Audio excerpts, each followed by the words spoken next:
Now, with the new year may come a career change for some. News 12's Kristie Reeter is taking a deep dive into the job market to see where hiring has been, where it has slowed, and how inflation is having an impact.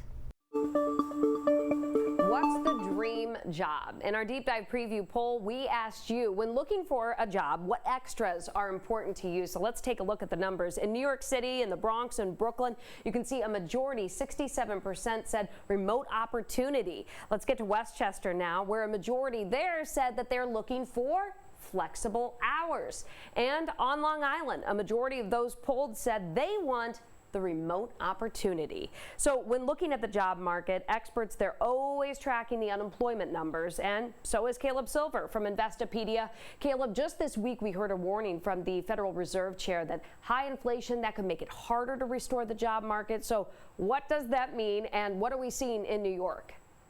Yeah, well, the way to combat inflation is by raising interest rates. The Federal Reserve is probably going to do that 3 or more times this year. That makes borrowing costs higher for companies, which makes it harder, more expensive to hire workers. That's what he's talking about. In New York, you have a very high unemployment rate, mostly because of New York City. The statewide average, 6.6% compared to 3.9%. New York City, the highest, though, at 8%. All the other counties that we track, though, below 4%. Something that people may be wondering, too, if we see unemployment rate, going down, why are we hearing that hiring is slowed?